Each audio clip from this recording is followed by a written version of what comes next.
नमस्कार दोस्तों, दीपक new nation channel में आपका स्वागत है।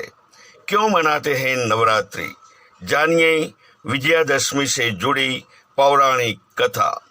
नवरात्रि में इन नामों से नवदुर्गा की पूजा करते हैं। शैलपुत्री, ब्रह्मचारिणी, चंद्रघंटा, कुष्मांडा, स्कंदमाता, कात्यायनी, कालरात्रि, महागौरी और सिद्धिदात्री। पर्वतराज हिमालय की पुत्री होने के कारण उन्हें शैलपुत्री कहा जाता है। ब्रह्मचारिणी अर्थात जब उन्होंने तपश्चर्या द्वारा शिव को पाया था। चंद्रघंटा अर्थात जिनके मस्तक पर चंद्र के आकार का तिलक है। उदर से अंड तक वे अपने भीतर ब्रह्मांड को समेटे हुए हैं, इसलिए कुष्मांडा कहलाती हैं। उनके पुत्र कार्तिकेय का नाम स्कंद भी है, इसलिए वे स्कंद की माता कहलाती है। यज्ञ की अग्नि में भस्म होने के बाद महर्षि कात्यायन की तपस्या से प्रसन्न होकर उन्होंने उनके यहाँ पुत्र रूप में जन्म लिया था, इसलिए वे कात्यायनी कहलाती है।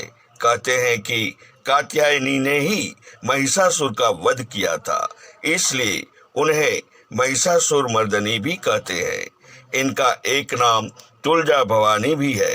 माँ पार्वती देवी काल अर्थात हर तरह के संकट का नाश करने वाली है, इसलिए कालरात्रि कहलाती हैं। माता का वर्ण पूर्णतः गौर है, इसलिए वे महागौरी कहलाती हैं।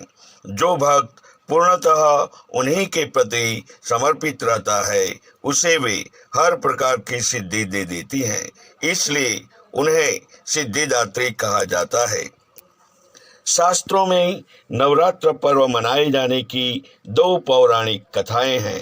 पहली पौराणिक कथा के अनुसार महिषासुर नाम का एक राक्षस था, जो ब्रह्मा जी का बड़ा भक्त था। उसने अपने तप से ब्रह्मा जी को प्रसन्न करके एक वरदान प्राप्त कर लिया। वरदान में उसे कोई देव, दानव या पृथ्वी पर रहने वाला कोई मनुष्य मार ना पाए। वरदान प्राप्त करते ही वह बहुत निर्दयी हो गया और तीनों लोक में आतंक मचाने लगा। उसके आतंक से परेशान होकर देवी देवताओं ने ब्रह्मा, विष्णु, महेश के साथ मिलकर माँ शक्ति के रूप में दुर्गा को जन्म दिया।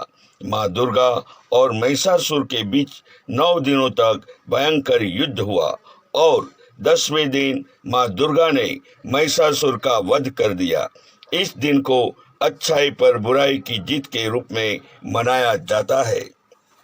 दूसरी पौराणिक कथा के अनुसार भगवान श्री राम ने लंका पर आक्रमण करने से पहले और रावण के साथ होने वाले युद्ध में जीत के लिए शक्ति की देवी मां भगवती जी की आराधना की थी। रामेश्वरम में उन्होंने 9 दिनों तक माता की पूजा की।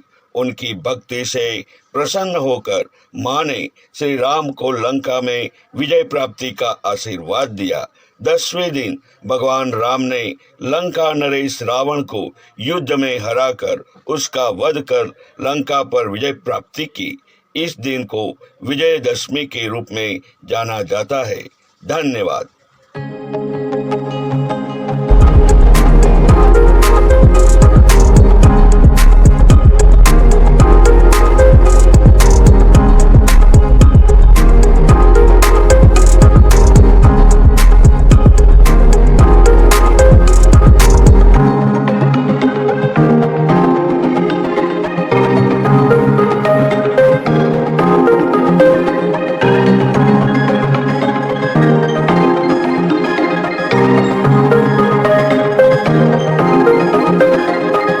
Thanks for watching my video.